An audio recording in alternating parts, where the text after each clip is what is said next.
Ada sebut wasta'inu bis-sabri was-salah. Minta tolong oleh kamu bis-sabr dengan sabar, was-salah dan sembahyang. Malah kata sebut kalimah as-sabar dan kalimah sembahyang selalu lek belakang saya nak tambah. Sebagai peringatan bagi saya sendiri dan di mana-mana pun selalu peringatan. Apatah lagi setengah peringatan ni kadang-kadang orang, aku tak biasa dengar ni hak ni. Nak sebut dulu. Lepas tu sebagai kemeh tu minta tanda. Apa untuk siapa kau orang lain lagi? Siapa? Apa? Bahawa setiap ibadah yang kita buat tak kira fardu dan tak kira sunat, tak dapat tidak kita kena tahu 3 syarat. Ya selalu kita duk mengaji aku duk mengaji di bawah syarat ya kan, orang ni mengajar 3 syarat. Berapa syarat 3 tu sudah. Kisah ni saya dah bagi tahu semalam di Taman Tasik semalam dia. Setelah saya mengajar sebut syarat yang ketiga, ada salah seorang, tapi bukan orang Malaysia lah, orang rumah saya ni. Dia kata Masya Allah, dia kecek mu aku mau mengajar kata syarat yang 3 tu, aku berasa tak senang hati. Lepas tu buat apa? Dia kata setiap dia semaya satu waktu, dia qada satu waktu. Semaya zuhur satu waktu, dia qada satu waktu. Buat apa? Dia kata dia bimbang ke masa muda-muda dulu tu dia buat kerja ibadah semaya tu dengan tak tahu ke mana, tak tahu syarat berapa. Dia kata buat gitu-gitu ya. Dan sunat sunnah khamis pun dia tetap. Apa bimbang takut puasa Ramadan di masa muda-muda dulu, takut jadi sia-sia. Yang sebab itu malam ni 2 perkara untuk jadi kiriman saya di atas nama Haji Abdul Rahman bin Syafi'i. 2 perkara nak kirim. Hiduplah kita doa dengan Rabbana la taj'al musibatana fi dinina. Hidup waktu. Nah, holak kecek di belakang. Ingat dan bacalah setiap hari Rabbana la taj'al musibatana fi dinina. Ya Allah ya Tuhanku, janganlah jadi kami musibah dalam agama. Apa musibah dalam agama? Wah ibadat tak boleh pahala. Tak bimbang tu. Kalau kerja tak bagi gaji tu meriuh dah kita kan. Nah, wah ibadat tak boleh pahala. Jangan jadi kami musibah dalam agama kami ya Allah. Wah ibadat tak boleh pahala. Berdoalah hati hidup. Rabbana la taj'alna musibatana fi dinina bi rahmatika ya arhamar rahimin. Disambunglah, diselitlah di mana-mana dia doa yang terbaca lebih panjang daripada tu lagi. Dan yang kedua hak besar malam ni nak kecek syarutul qubul. Nak kecek besar malam ni hak itu mengaji dahnya ialah syarat kita belajar dan syarat wajib syarat wajib, syarat sah. Syarat yang ketiga jarang kita dengar. Buat kita pasal dengar. Saya nak tambah syarat yang 3, syurutul qubul. Syarat Tuhan nak terima ibadah kita.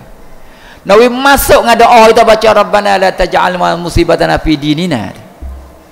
Telah baca di akhir lagi.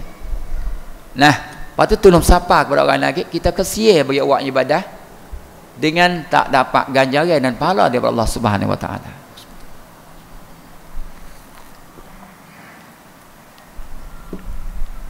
Belum pada tu kembali kepada ayat sikit. A'udzubillahi minasyaitonirrajim. Wasta'inu bis-sabri was-salah wa innaha lakabiratun illa 'alal khashi'in. Wasta'inu, dan minta tolonglah oleh kamu, tuju kepada semua orang Islam, muslimin muslimah, bis-sabri dengan sabar, was-salah dan sembahyang. Kalau anak-anak kita mengaji nahwu tu kapuh atas dengan waw lil jam'i bikali takhyir dak. Kena gabung di antara sabar dan sembahyang. Yang seolah-olah katanya Allah bagi tahu kepada untuk jalan-jalan keluar. Yang salah satu wa man yattaqillaha yaj'al lahu makhrajan. Siapa dia yang takwa kepada Allah, Tuhan bagi jalan keluar. Jalan keluar salah satu yang Tuhan bagi tahu ialah as-salat, as-sabru dan salah. Dengan sabar dan dengan sembahyang. Jalan keluar dalam setiap permasalahan. Jalan keluar dalam setiap permasalahan. Ni tempat gantung kita orang ada akidah. Jalan keluar. Orang yang tiada takwa tiada jalan keluar. Pak kalau tengok Allah dengan sabar dengan semaya boleh tu jalan keluar. Ya telah Allah telah menjaminnya. Wasta'inu bis sabri was salah. Minta tolonglah kamu dengan sabar, dia sabar. Hanya sikit ya kita. Adakah sabar kita betul mengikut apa yang dikandung Allah dan Rasul? Dan semaya kita cukup 3 syarat kedak yang saya kata tadi. Semaya semua kita semaya. Apatah lagi kita ada hajat, apatah semaya sunat hajat, semaya sunat tu sunat ni banyak. Tapi apa kita yang kepik kita tak temung jalan keluar. Kemungkinan. Kalau kita baca Tanbihul Ghafilin tu kita Allah. Tanbihul Ghafilin. Doa ayat ke semuanya berapa belah seksa yang Tuhan bagi orang tak semaya. Kita jangan ingat kata orang tak semaya akan terima belah-belah ganja apa belah-belah seksa daripada Allah sama di dunia ketika nak mati dalam kubur dan ketika nak temu dengan Allah di alam akhirat akan datang. Tak apalah tu tak semaya. Tapi kena ingat hati kita orang semaya ni pun. Oleh kerana hadis Rasulullah sallallahu alaihi wasallam katanya maksud katanya siapa dia yang semaya tapi semaya dia tu tak ada wikesai apa-apa. Dia buat kemungkaran dan fahsyat tak ada tinggal apanya dia buat kejahatan dan kemungkaran. Walha tu semaya. Hadis kata ana fala salatalah orang yang supo dengan tak sembahyang. Supo tak semaya. Ini suatu perkara yang sangat-sangat kita bimbang. Dan saya pun beri peringatan bagi saya sendiri dan kepada hadirin hadirat malam ni, malam jemaah yang malam yang mulia. Malam ni juga dibilang malam yang dibenci oleh syaitan. Syaitan benci malam ni. Syaitan tak berkenal dua. Hari Jumaat, malam Jumaat dan hari Arafah. Oh, dia benci murih. Murih hari Jumaat dengan hari Arafah murih sungguh, benci sungguh-sungguh. Apa di malam Jumaat dan hari Jumaat adalah suatu malam dan hari yang sangat banyak mempunyai rahmat Allah. Munasabah kita berdoa ramai-ramai lagi. Rabbana la taj'al musibatana fi dinina. Insya-Allah Tuhan terima doa kita. Mudah-mudahan dengan satu kali kita berdoa ibadah kita yang kita buat berpuluh tahun akan diterima Allah dengan tak jadi gosang insya-Allah. Di belakang saya lagi. Baik. Sabar. Maklum kita sabar. Hanya sabar tak dapat tidak kena meliputi 3 perkara. Dan hal yang ketiga inilah paling payah sekali. Minta tolonglah kamu dengan sabar. Sabar apa dia? Yang pertama sabar mengerja perkara yang disuruh. Sabar. Kalau semaya subuh sejuk, mengatuk. Kalau semaya asar sibuk. Nah, itu kita telah maklum dah. Kena sabar. Artinya sabar di atas mengerjakan apa yang diperintah, yang disuruh. Sabar yang kedua, tinggal apa yang dilarang. Nah, sebab itulah kita mari di takrif at-taqwa. Tarikh takwa yang menjadi wasiat bagi setiap hari Jumaat menjadi rukun ketebah. Selalu wasiat ittaqullah. Wasiat dengan takwa menjadikan salah satu rukun ketebah yang tak dapat tidak kena wasiat setiap minggu. Apa makna takwa? Takwa yang selalu ditafsir dan disyarah oleh tok khatib yang mimma mana-mana pun mengerja apa yang diperintah, meninggal apa yang dilarang. Hanya tingkat tes sikit ya. Kalau saya bagi tarikh takwa apa dia? Mengerja apa yang diminta oleh Allah mengikut sekadar kemampuan. Rok macam mana buat sekadar tu. Dan meninggal segala yang dilarang dengan tidak ada istisna. Baru meliputi habis takwa. Hak Tuhan suruh kita buat sekadar kita mampu. Kita mampu sekadar mana kita buat macam sekadar tu. Ada pun hak Tuhan larang tak ada boleh nak tak batasnya. Saya tinggal boleh 10 tapi yang ke-11 saya nak tinggal tak boleh. Tak boleh ni kita batas. Sebab hak Tuhan larang kena tinggal semua sekali. Dengan tak boleh istisna. Sebab itulah kita pernah dengar kisah salah seorang sahabat.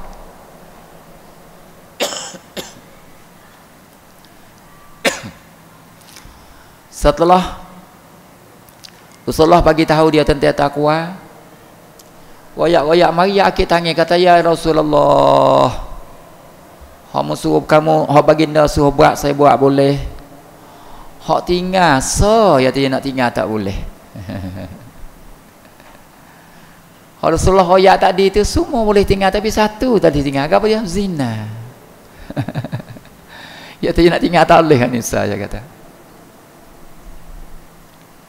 Coba tengok kebijaksanaan Rasulullah cari dak ukar macam mana. Rasulullah jawab macam mana? Patah dia.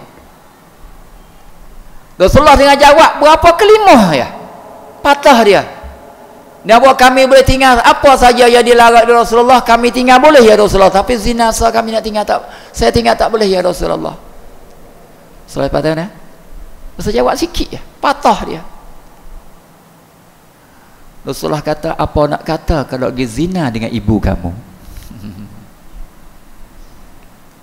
Mau pergi zina orang lain tak apa dah sedap, tapi kalau pergi zina dengan ibu kamu, mau nak kata macam mana? Patah dia. Coba kebijaksanaan Rasulullah yang bersifat ni sifat siddiq, apa bersifat fadanah.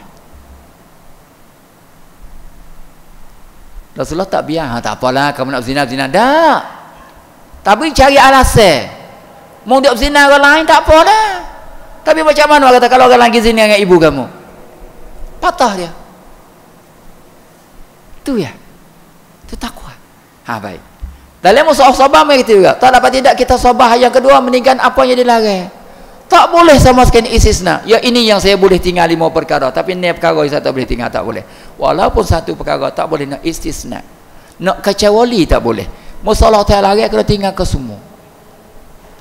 Mau tinggal ke semua. Nah, jangan kata benda lain.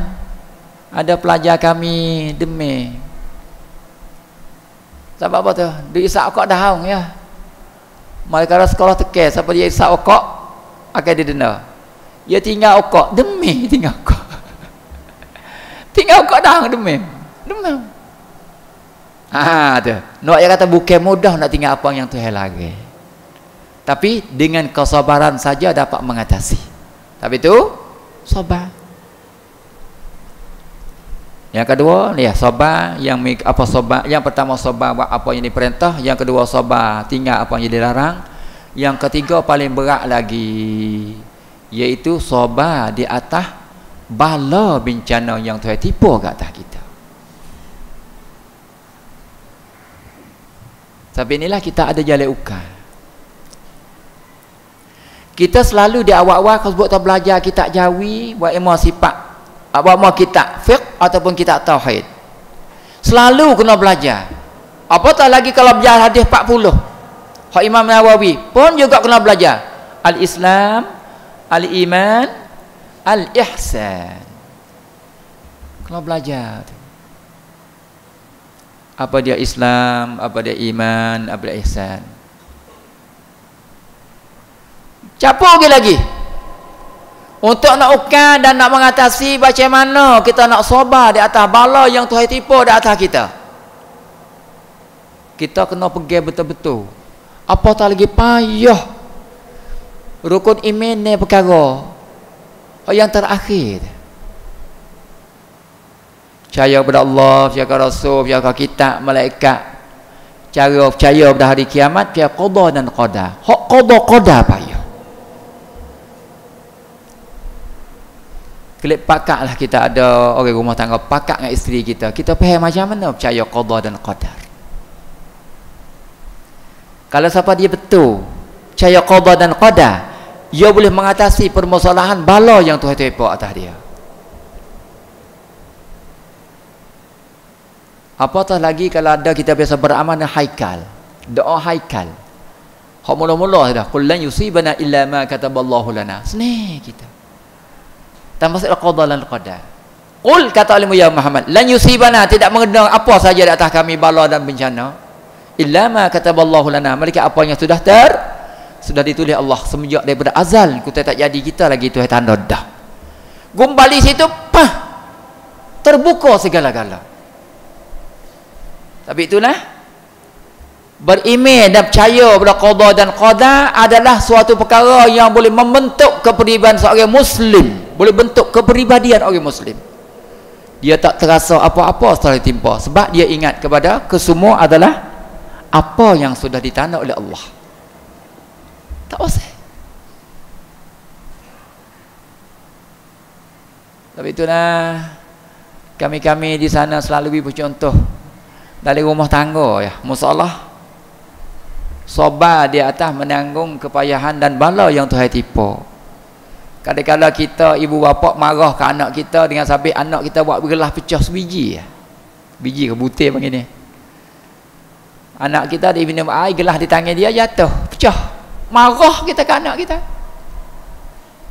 Kita marah ke anak kita. Kadang-kadang kita marah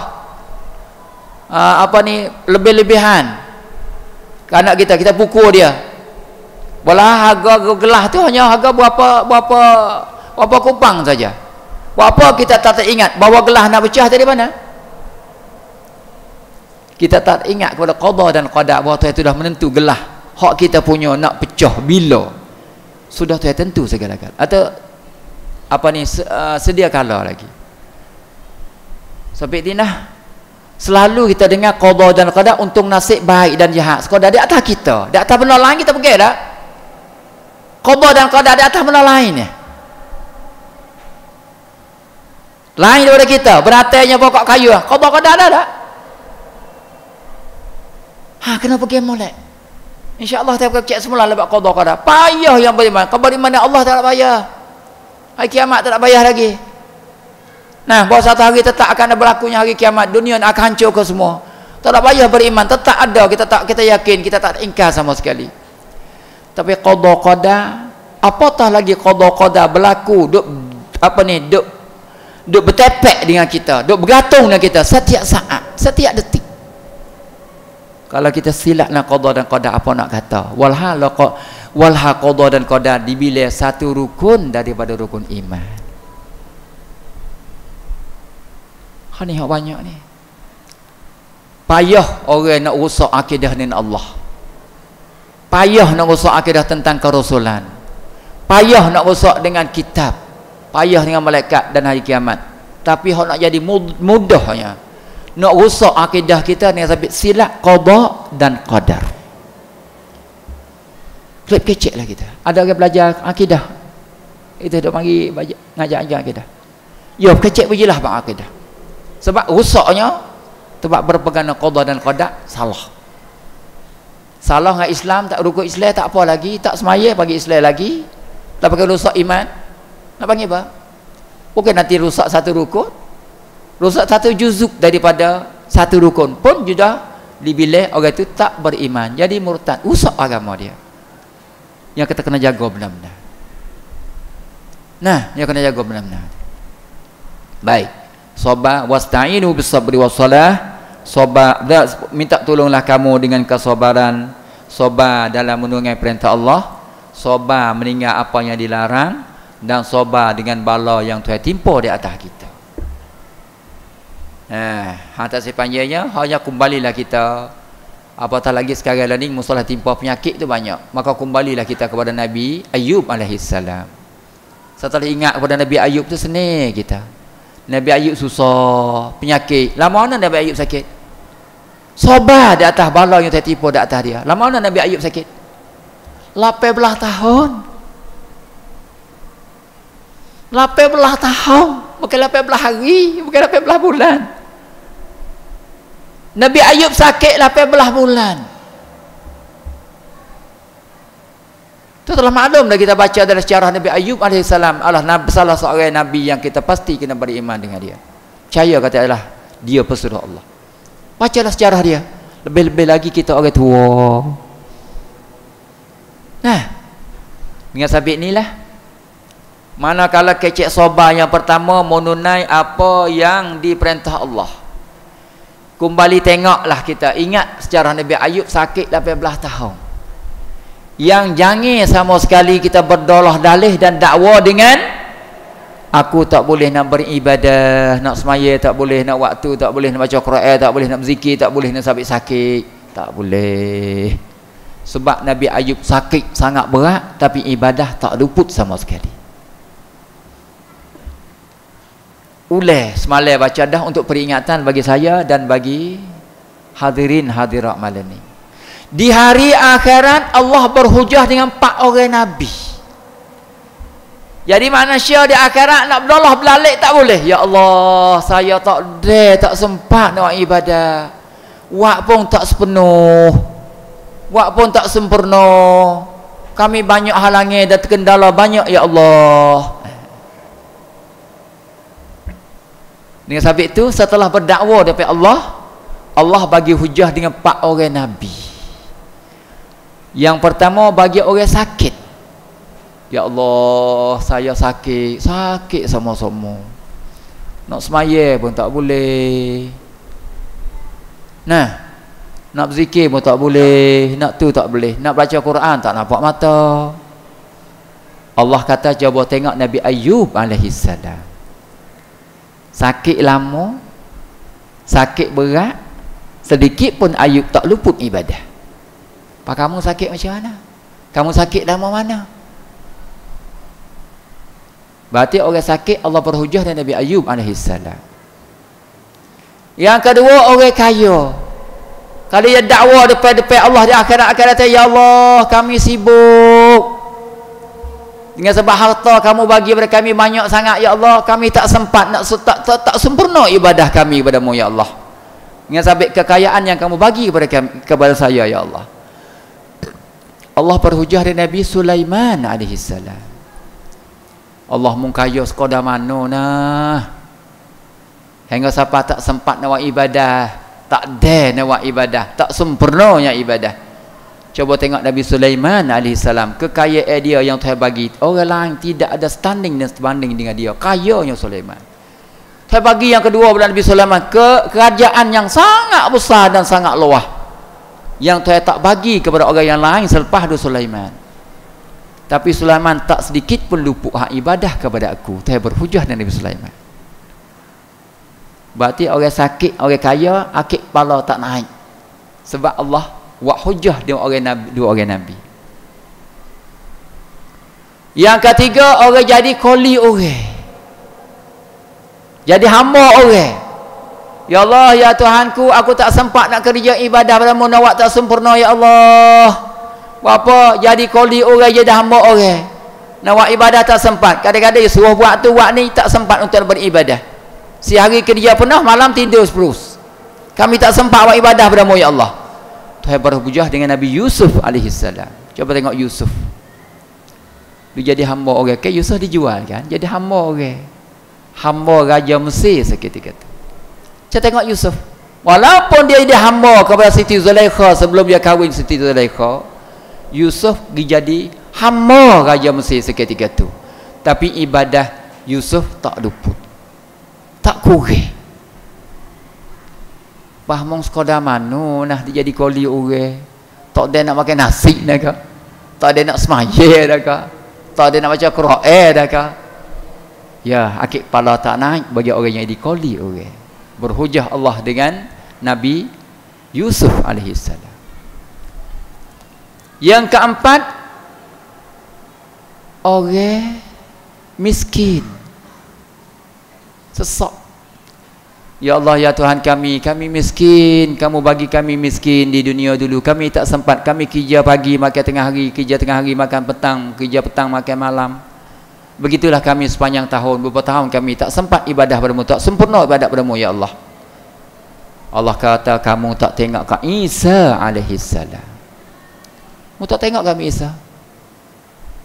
Yang kalau kita tengok Nabi yang paling kaya, yang paling luas kerjaan Nabi Sulaiman.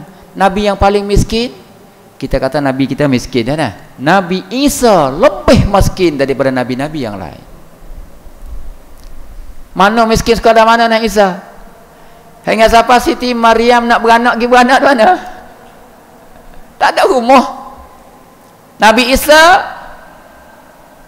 ibu dia beranak di mana? Puan Nabi Isa di bawah pokok tamar, tak ada rumah. Miskin ya Isa. Ya kamu miskin sekadar mana dah tak sempat ibadah pada aku. Walhal Isa alaihi salam yang dia miskin, tapi ibadah dia tak luput dan dia tak kurang sama sekali kepada aku. Berarti 4 golongan manusia yang kesemua ada di kalangan kita. Kalau kita nak berhujah di depan Allah di akhirat, kita berhujah tak naik, tak memberi faedah. Orang kaya Allah berhujah Nabi Sulaiman, orang miskin berhujah Nabi Isa alaihi salam, orang sakit berhujah Nabi Ayub alaihi salam, dan orang orang jadi buruh orang berhujah Nabi Yusuf alaihi salam. 4 orang nabi. Sebab itu ingat kita orang tua, kita orang ada semua ada penyakit sikitnya, apatah lagi kita orang ada rumah tangga. Jawab Nabi Ayub kepada isteri dia, 18 tahun ni lama duk bercara kau orang sakit ni. Kau bercara orang hidup, cara siapa mati tak apa, orang tak sakit orang sihat, cara siapa puluh-puluh tahun tak apa, tapi cara orang sakit ni susah. Tapi rangsangan yang Nabi Ayub bagi tahu kepada isteri dia, isteri dia kata, oh kena cari bomo dah ni, kena berubat sakit lama ni. Nah, isteri dia kata kepada Ayub, hey Ayub, hey abang, kalau kita punya abang, kena berubat tak boleh dia duduk macam ni. Nabi Ayub kata macam mana? Ingat. Nabi Ayub tanya isteri dia, hey kita hidup berapa tahun dah mari dengan sampai ke sini? Ni sampai sekarang ni berapa tahun dah kita? Isteri dia kata kita hidup berdua ni, suami isteri ni sudah 30 tahun. Isteri dia jawab kepada Nabi Ayub kata, ya kita sudah hidupnya 30 tahun. Ayub kata macam mana? Biarkan sakit yang sampai 30 tahun. Sebab kesenangan Tuhan bagi 30, sakit 30 tahun kata. Allah. Muslimah nak kata macam mana kalau abang kita jawab begitu? Lari dah. Tu ketenangan jiwa. Nawi ingat kepada nikmat yang Tuhan bagi senang 30 tahun. Sakit 30 tahun lah. Ni dia ingat kata 30 tahun, terlupa 30 tahun. Dia ingat kalau dah 18 tahun. Ni dia. Suatu rangsangan yang Ayub AS bagi isteri dia. 30 tahun kita hidup bersama senang, biarkan kita sakit sampai 30 tahun kata. Allah. Nah, sebab apa dah? Qada dan qadar. Tahu bah kena. Patut sedap gaduh. Nah, tu beriman qada dan qadar. Kalau tidak nak qada dan qadar, apa nak terjadi dalam rumah tangga? Apa nak terjadi?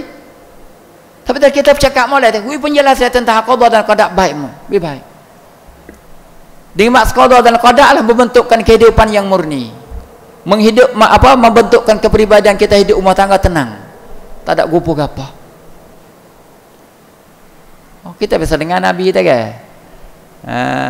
Ya Aisyah ada apa hari ni? Aisyah kata tak ada apa. Ada 2 perkara ya. Apa dia butir tamar dengan air. Kali itu aku puasa. Ya Rasulullah. Kata aku puasa. Cuba tengok ya. Apa tu? Manakala kembali beriman qada dan qadar jernih molek betul molek, kita tenang hati. InsyaAllah kita akan kecek semula. Dan tu lah siapa dia bercakap, berjelah molek tentang qada dan qadar. Apa tu kebanyakan kita silap.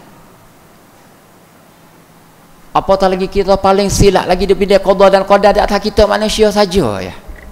Di atas lain pada kita ada qada dan qadar. Atas lain pada kita.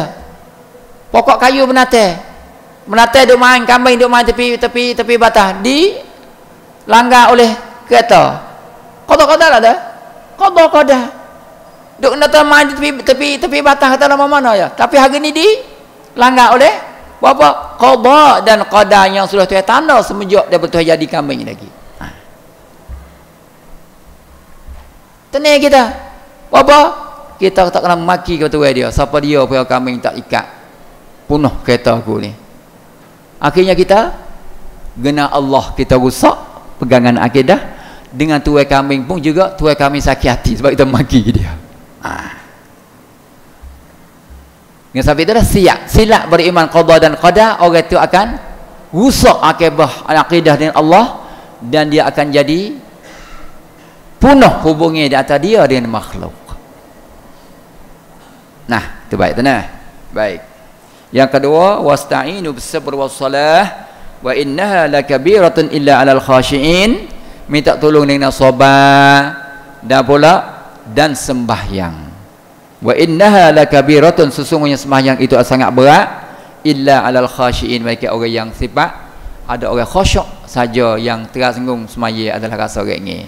Adapun orang tak khashiin, orang tak khusyuk semaya dia terasa kata berat.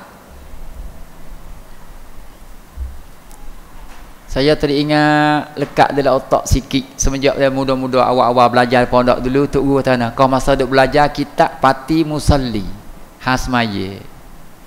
Tok guru kata macam mana? Boleh jadi kalau tengah tok guru tua, selalu tok guru tua we peringat teh. Dia kata semaya ni berat, semaya ni payah, dan semaya ni gini, dan semayanya mudah. Lagu anak semaya payah. Dengan sebab orang tua-tua semaya tak kena, payah. Buat apa kata semaya mudah? Sebab kanak-kanak semaya boleh kena semaya.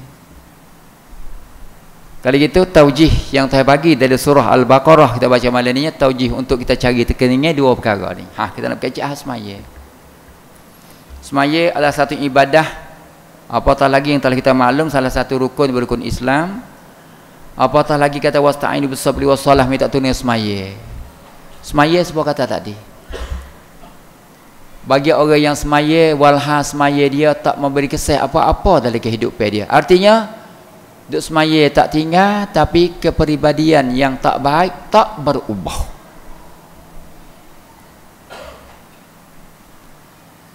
Di satu majlis ilmi, saya selalu ikut dalam majlis ilmi. Tok guru baca kitab Nur Ihsan. Ada salah seorang mukminah muslimah tanya.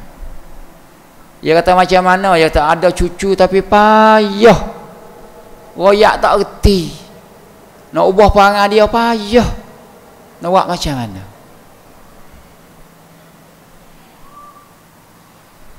Kembalilah kita kepada seorang hak saya baca tadi.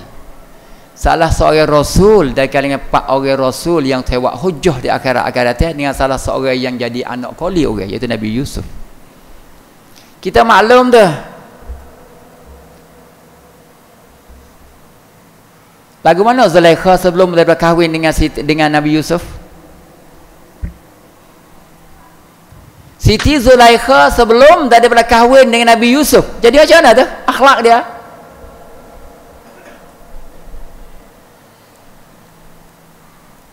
Kita belajar tafsir. Siapa dia yang mengaku kata karuk dia, jahat dia ni? Innaman nafsul ammaratun bisu. Siapa dia mengaku tu? Sesungguhnya dok menarik aku kepada perkara kejahatan ialah nafsu amarahku. Siapa dia? Siti Zulaikha.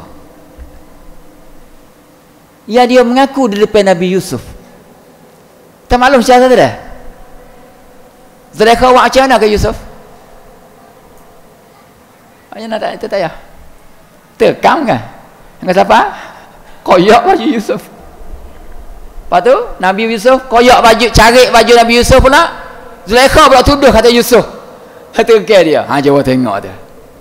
Buat karuk kat orang dah, ambil karuk tahu kat orang lain pula. Nah, mujur dengan anak saudara dia yang kecil duduk dalam buah itu dah menjadi saksi Yusuf. Nak tahu kata siapa dia karuk, tengok baju. Kalau baju cari dia dapat, Yusuf yang karuk. Kalau baju cari koyak di belakang, maka Zulaikha yang karuk. Tengok baju, koyak di belakang. Artinya Zulaikha karuk. Maaf muslimah, maaf tanah. Nak raya kata dengan barakah doa. Tanda pada ni. Dengan barakah doa boleh bertukar sikap Zulaikha daripada sekaruk-karuk jadi sebaik-baik. Apatah lagi Allah bagi istimewa kepada Siti Zulaikha. Umur boleh hundur tak? Tak boleh hundur malaikat ahli syurga. Umur manusia tak boleh nak hundur malaikat ahli syurga. Kesemua ahli syurga umur 33. Tak payah banyak nak umur sekarang 50. Masuk syurga insya-Allah umur 33. Hundur boleh. Di atas permukaan bumi tidak ada orang boleh hundur umur malaikat Siti Zulaikha saja. Siti Zulaikha kamu saduk dengan Raja Aziz tua. Boleh kahwin nikah dengan Nabi Yusuf, jadi muda, jadi darah semula. Dengan barakah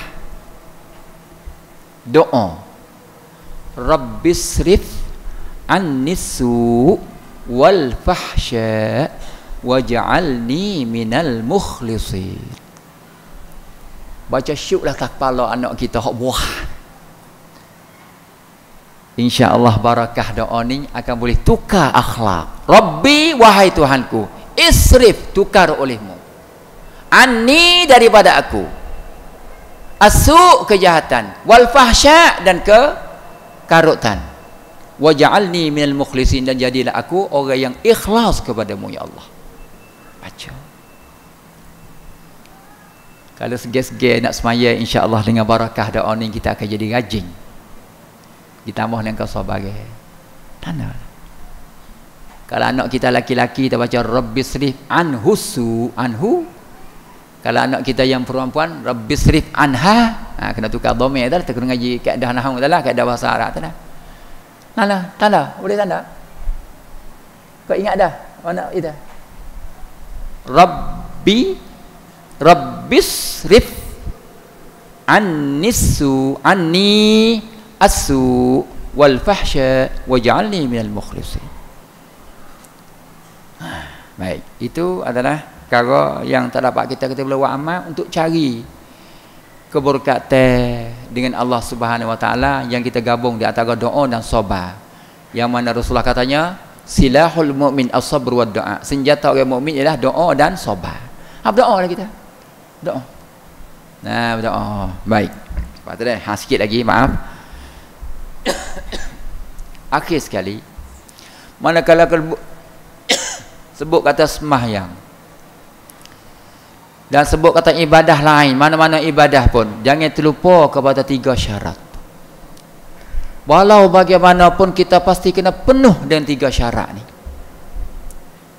Kalau tidak akan jadi musibah dalam agama kita. Apa makna musibah dalam agama? Kita buat ibadah Tuhan tak bagi pahala kepada kita. Mana dia 3 syarat? Yang pertama syarat wajib. Maklum kita duk kita dah belajar lama tentang syarat wajib. Kalau ada syarat ni wajib. Sampai akhir balik wajib kena sembahyang. Orang Islam wajib kena sembahyang. Kena puasa. Dia panggil syarat wajib. Yang kedua, kalau buat dah kena buat wisah. Kita panggil syarat sah. Nak semaya kena ada wuduk. Nak ada semaya kena suci. Tak panggil apa tu? Syarat nak sah. Nah, syarat nak sah. Semaya kena ada rukun. Tak boleh nak semaya tidak ada rukun. Tak ada sunat, tak apa, kena ada rukun. Semaya kena syarat dan cukup.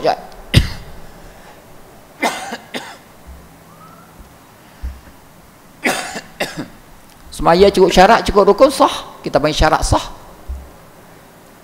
Yang ketiga tanda. Tanda baik. Dan sampailah kepada orang lain kata. Kalau tidak kita penuh, kalau kita kosong mana-mana satu di antara syarat Tuhan nak terima ibadah kita, yang bahasa Arab panggil syurutul qabul, syarat Tuhan nak terima ibadah kita. Kan mudah dah.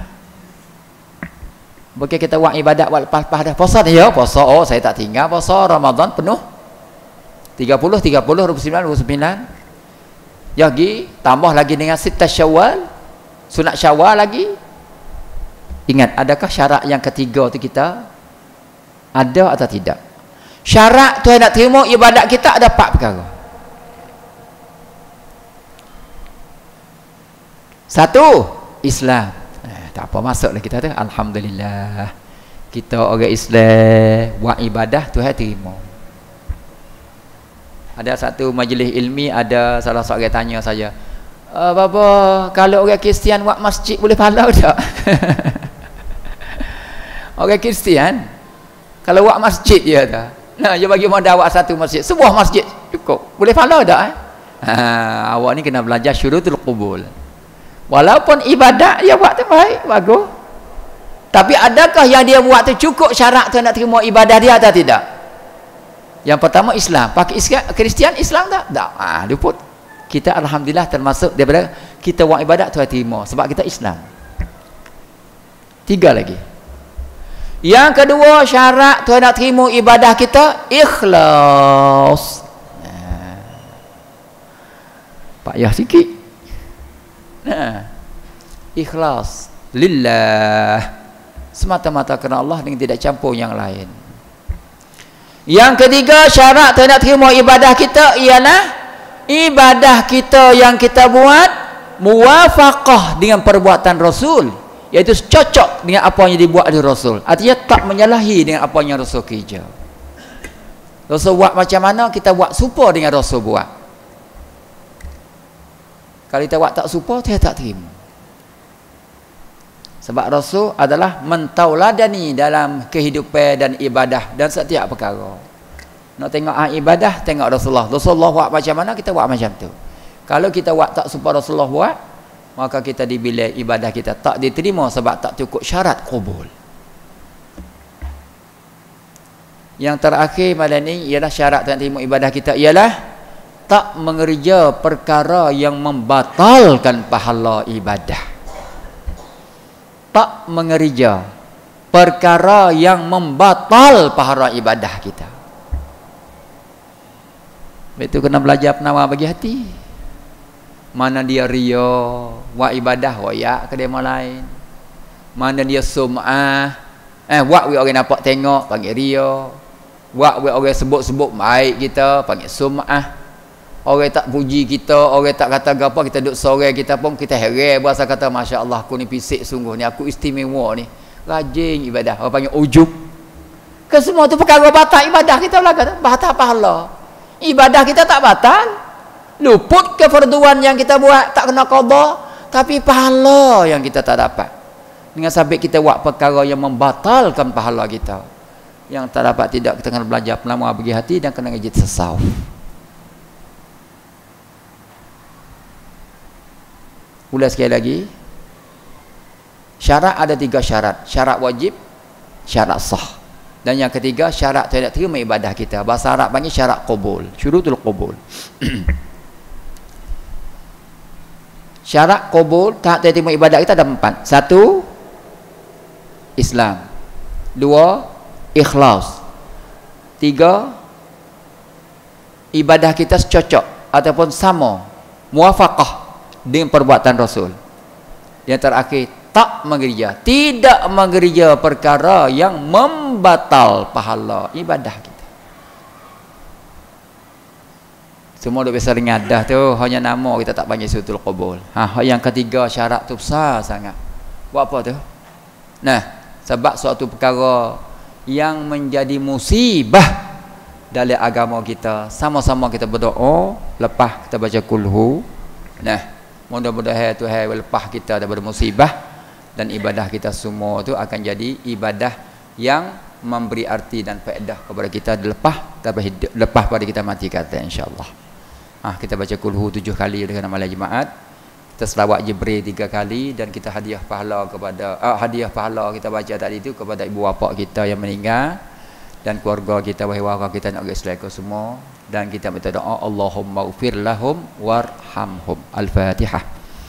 أعوذ بالله من الشيطان الرجيم بسم الله الرحمن الرحيم الحمد لله رب العالمين الرحمن الرحيم مالك يوم الدين إياك نعبد وإياك نستعين اهدنا الصراط المستقيم صراط الذين أنعمت عليهم غير المغضوب عليهم ولا الضالين بسم الله الرحمن الرحيم قل هو الله أحد الله الصمد لم يلد ولم يولد ولم يكن له كفوا أحد بسم الله الرحمن الرحيم قل هو الله أحد الله الصمد لم يلد ولم يولد ولم يكن له كفوا أحد بسم الله الرحمن الرحيم قل هو الله أحد الله الصمد لم يلد ولم يولد ولم يكن له كفوا أحد بسم الله الرحمن الرحيم قل هو الله أحد الله الصمد لم يلد ولم يولد ولم يكن له كفوا أحد بسم الله الرحمن الرحيم قل هو الله أحد الله الصمد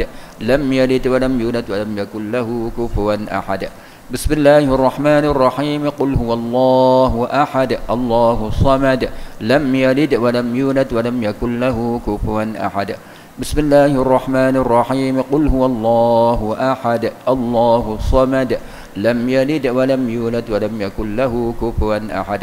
Dah selawat. اللهم صل وسلم اللهم صل على سيدنا محمد وعلى آل سيدنا محمد في الأولين والآخرين وفي الملأ الأعلى إلى يوم الدين. اللهم صل على سيدنا محمد وعلى آل سيدنا محمد في الأولين والآخرين وفي الملأ الأعلى إلى يوم الدين. اللهم صل على سيدنا محمد وعلى آل سيدنا محمد في الأولين والآخرين وفي الملأ الأعلى إلى يوم الدين. Ya Allah Tuhanku, sampailah pahala yang kami baca dan kami selawat kepada ibu bapa kami dan orang Islam ke semua. Allahumma ghfir lahum warhamhum bi rahmatika ya arhamar rahimin. Bismillahirrahmanirrahim. Alhamdulillahi rabbil alamin wassalatu wassalamu ala asyrafil anbiya'i wal mursalin sayyidina Muhammadin wa ala alihi wa sahbihi ajma'in. Allahumma faqihna fid din. اللهم فقهنا في الدين اللهم فقهنا في الدين وعلمنا التأويل وارزقنا فهم النبيين واهدنا الصراط المستقيم. ربنا لا تجعلنا مصيبتنا في ديننا ربنا لا تجعلنا مصيبتنا في ديننا ربنا لا تجعلنا مصيبتنا في ديننا برحمتك يا أرحم الراحمين. وصلى الله على سيدنا محمد وعلى آله وصحبه وسلم والحمد